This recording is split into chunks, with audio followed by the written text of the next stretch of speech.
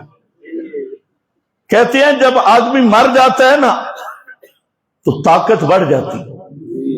بزرگ جب مرتے ہیں نا, یہ کراچی کی تحقیق ہے اور بہت بڑے بزرگ کی تحقیق ہے, جب آدمی مرتا ہے طاقت بڑھ جاتی. کیسے بڑھتی ہو؟ اٹک کے بزرگ نے وضاحت کی. کیسے بڑھتی؟ کہتے ہیں مردہ گھر آ گیا, رات گھر میں گزاری، سال کے بعد اس کا بیٹا بھی پیدا ہوا۔ یہ وہ رحمت کائنات نامی کتاب ہے، اٹک کے بزرگ نے لکھی، اور کہتا ہے کہ یہ وہ کتاب ہے کہ میں بین النوم والیقظہ تھا، کچھ سویا تھا، کچھ جاگ رہا تھا۔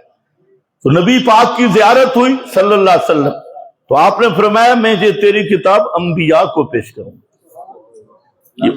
یہ وہ کتاب ہے، اور یہ تھا خود اتنا بے ایمان، بین النوم والیقظہ بھی تھا، لیکن صحابی ذرا بھی نہیں بنا۔ تو ایمان ہوتا تو بنتا، آپ سے ملاقات بھی ہوگی، صحابی نہیں، چلو خیر۔ اب مجھے سمجھ آئی کہ یہ طاقت بڑھ جاتی ہے۔ عام زندہ نارمل آدمی ہو تو صرف 9 ماہ تک بچہ ماں کے پیٹ میں رہ سکتا ہے، لیکن وہ چونکہ مردہ آیا تھا تو سال کے بعد پاور بڑھ گئی۔ مرنے کے بعد بزرگوں کی طاقت بڑھ جاتی ہے۔ بڑی ہے کہ نہیں بڑی؟ 9 10 11 12 3 مہینے تک پاور بڑھ گئی، تو وہ پیدا ہوا۔ یہ جی بزرگ مرنے کے بعد بزرگوں کی پاور بڑھ جاتی ہے۔ اور ایک نے لکھا کہ میرا لکھا تو ایک بزرگ کی طرف جھوٹ منسوب ہے، لیکن لکھا انہوں نے، یہ ہمارے دیوبندی حضرات، بریلویوں کی بات نہیں کر رہا، انہوں نے جو پاور بڑھا رہی، تو انہوں نے لکھا کہ فلاں بزرگ کہتے ہیں کہ میرا دادا شہید ہو گیا اور رات کو مٹھائی کا ڈبہ لے کے دادی جان کے پاس آ گئی۔ میں نے کہا طاقت تو واقعی بڑھ گئی ہے۔ بوڑھا آدمی تبصرہ میں نہیں کرتا، خود سمجھنا ہے۔ مٹھائی لے کر دادی جان کے پاس آ گئی۔ اگلی بات سنو، طاقت بڑھ گئی، قوت با میں بھی اضافہ ہو گیا مرنے کے بعد۔ اب دادی جان ڈر گئی، انہوں نے کہا کہ دادے نے کہا چپ، بتانا کسی کو نہیں، ہر رات آیا کروں۔ معلوم ہوتا ہے بزرگوں کی مرنے کے بعد پاور، ہر رات آیا کروں۔ تو دادی جان ڈر گئی، انہوں نے بتا دیا محلے میں بھی ہر رات آیا تو کام گڑبڑ ہے، اس لیے پھر آگے اللہ جانے کیا ہو۔ یہ طاقت بڑھ جاتی ہے۔ خدا تمہیں ہدایت دے، قرآن نہیں پڑھا؟ قرآن کہتا ہے ما یستوی الاعمی والبصیر، ما یستوی الاعمی والبصیر، دیکھنے والا اور اندھا برابر دیکھنے والا بینا اور نابینا اندھا برابر نہیں۔ اچھا، اس مثال کو سمجھنے کے لیے کتنے علوم کی ضرورت ہے؟ جلدی بولو، میرا ٹائم ختم ہو گیا ہے۔ پی ایچ ڈی ہو تب پتہ چلے گا کہ اندھا اور دیکھنے والا برابر نہیں، یا 14-15 جماعتیں پڑھا ہوگا؟ ہر آدمی سمجھے گا، دیہاتی بھی، شہری بھی، اور سٹوڈنٹ بھی، طالب بھی، صرف مولوی کو سمجھ نہیں آئی۔ فرمایا اندھا اور دیکھنے والا برابر نہیں۔ نمبر 2 فرمایا دوسری مثال کہ فرمایا کہ اندھا اور دیکھنے والا برابر نہیں، بلا الظلمات ولا النور، اندھیرے اور روشنی برابر نہیں، ولا الظل ولا الحرور، سایہ اور دھوپ برابر نہیں۔ کتنی مثالیں؟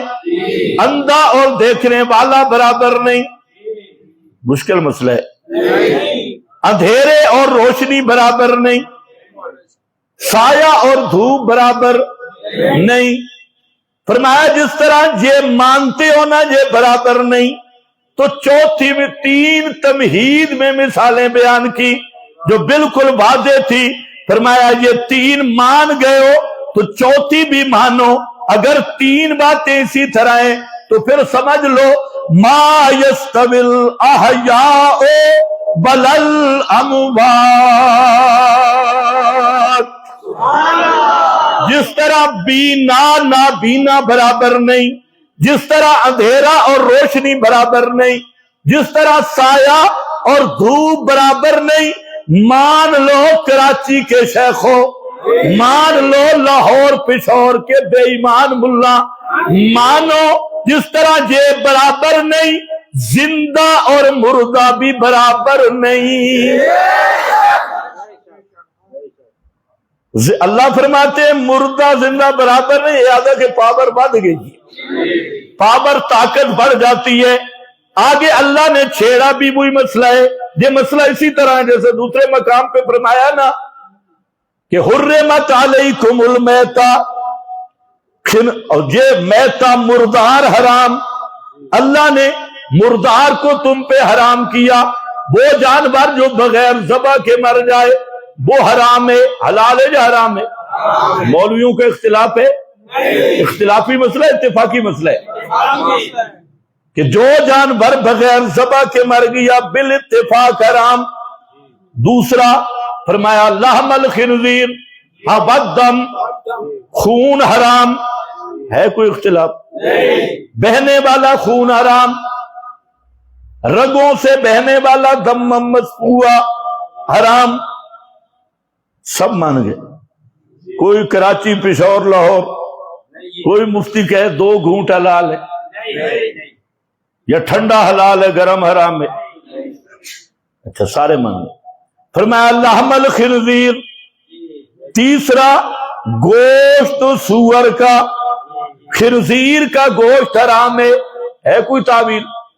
بولو، یہ 3 اتفاقی چیزیں تھی، ادھر بھی 3 اتفاقی چیزیں تھی، انا دیکھنے والا برابر نہیں، اندھیرے روشنی برابر نہیں، سایہ اور دھوپ برابر، ادھر بھی 3 چیزیں اتفاقی۔ یہ 3 چیزیں اتفاقی کے بعد اللہ نے وہ مسئلہ بیان کیا جہاں ملا بے ایمان بنا، ایک مولوی بے ایمان ہوا، اس نے کہا ما اہلا غیر اللہ دی نظر نیاز، یہ اختلافی مسئلہ، اور دوسرے نے کہا عادتاً سما، یہ اختلافی مسئلہ۔ اللہ نے فرمایا اے کائنات والو، جس طرح مان گئے ہو مردار حرام ہے، قطعی حرام ہے، خون حرام ہے، خنزیر کا گوشت حرام ہے، تو پھر مانو بابے کے نام کا بکرا چھترا بھی حرام ہے۔ ادھر فرمایا مان گئے ہو اندھا دیکھنے والا برابر نہیں، سایہ دھوپ برابر نہیں، اندھیرا روشنی برابر نہیں۔ اگر یہ مان گئے ہو نا تو پھر مان لو وما یستوی الاحیاء ولا الاموات، زندہ اور مردہ بھی برابر۔ اللہ کس بات میں برابر نہیں؟ مردہ بھی ہم نے دیکھا، زندہ بھی ہم نے دیکھا، مردہ کے بھی 2 کان ہی رہتے ہیں، جب اوپر پڑھو نیچے تو پھر اور مسئلہ ہے۔ مردے کے 3 کان بن جاتے، زندہ کے بھی 2، مردہ کے بھی، زندہ کی بھی 2 ٹانگیں، اور مرنے کے بعد بھی۔ اوپر کی بات کر رہا ہوں، نیچے کی بات نہیں کر رہا۔ نیچے تو جانے کے بعد نبی کریم علیہ السلام فرماتے ہیں کل ابن آدم یاکلہ التراب الا عجب الذنب، انبیاء کے وجود محفوظ ہیں، اس کے علاوہ ابن آدم کے پورے وجود کو مٹی کھا جاتی، کان ناک ہر چیز گئی، ایک ہڈی باقی رہتی ہے، اور وہ ہڈی بھی یہ ریڑھ کی ہڈی کا نچلا حصہ ہے۔ عجب الذنب آج کل ڈی این اے کی اصطلاح آئی ہے، تمہارا سائنس آج پہنچا ہے، ہمارے نبی نے پہلے بتا دیا۔ تیری ڈی این اے ٹیسٹ اب ہو رہے ہیں۔ پیغمبر نے فرمایا عجب الذنب، اور وہی عجب الذنب اسی میں تیرا سارا نقشہ موجود ہے، وہ باقی رہتی ہے۔ قیامت کے دن اللہ اسی ہڈی سے اس وجود کو دوبارہ پیدا کریں گے، جیسے دنیا میں نطفہ سے پیدا کیا، قیامت کے دن اس ہڈی سے پیدا کریں گے۔ اس ہڈی نیچے ہوتی ہے، کراچی والوں سے پوچھو، اب مردہ جو فیض دیتا ہے نچلی طرف سے دیتا ہے، رہتی تو وہی ہڈی ہے، بڑھ جاتا ہے، شرم نہیں آتی، مردے کی طاقت بڑھ جاتی۔ کون سا مسئلہ ہے اللہ فرماتے ہیں ان اللہ یسمع من یشاء وما انت بمسمع من فی القبور.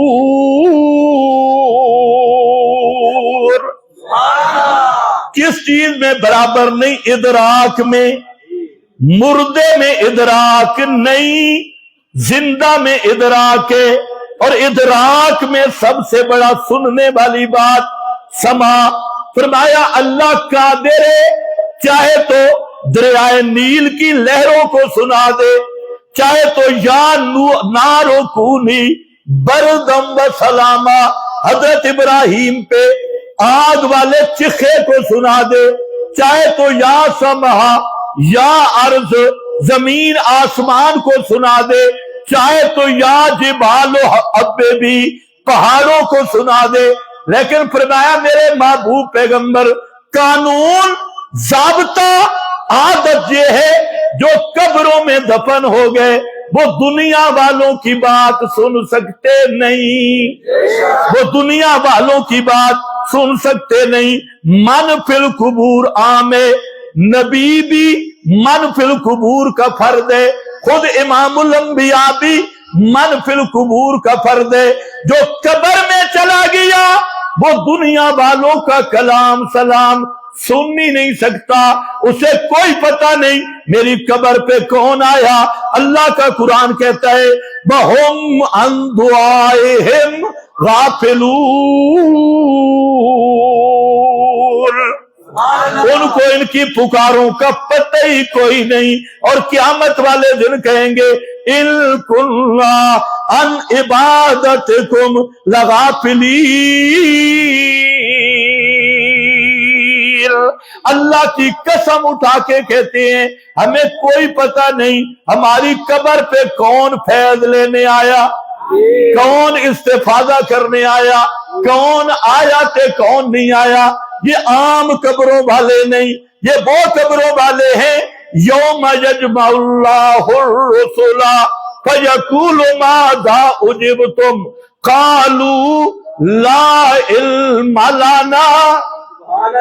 اب شیخ الاسلام کہتے ہیں مرنے کے بعد طاقتیں بڑھ جاتی ہیں. ایمان سے بتاؤ قرآن سچا یا شیخ الاسلام سچا؟ قرآن نے تو وجہ یہ بیان کی کہ یہ تمہیں کچھ نہ دے سکتے ہیں نہ کر سکتے ہیں. کیوں؟ فرمایا اموات، یہ سنتے نہیں. کیوں؟ اموات غیر احیاء وما یشعرون ایان یبعثون.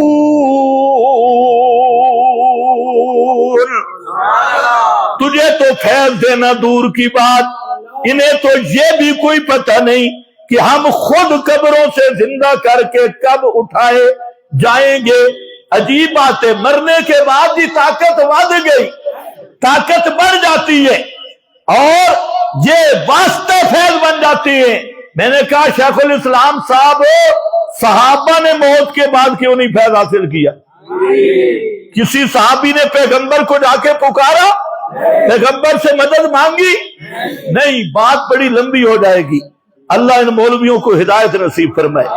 ان کو بنیادی مسئلہ یہ ہے کہ لفظ الہ سے جاہل ہے.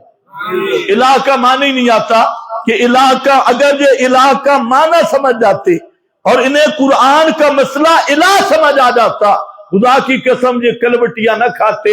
اتنی مہم باتیں اور اتنی شرکیہ توہمات کہ او جناب درخت فیض تے فلانا فیض فلانا فیض. اگر اس طرح کے صرف واسطہ سمجھنے سے آدمی شرک سے بچ جاتا تو ابو جہل کیوں جہنم میں گیا؟ تو ابو جہل بھی تو واسطہ ہی سمجھ رہا تھا. تو اس لیے معطی حقیقی اللہ کو سمجھ کر یہ سمجھنا کہ میں شرک سے بچ گیا، ای خیال است و محال است و جنون، یہ چبل پن ہے. جیسا کہ میں نے بیان کر دیا، وقت بہت کم تھا تو انشاءاللہ مضمون چلتا رہے گا. وآخر دعوانا الحمدللہ. ہاں ایک اعلان سن لیں بھائی، خیر 2 منٹ اوپر ہی آپ اتنا سفر کرتے ہیں. ہم نے یہاں پر ایک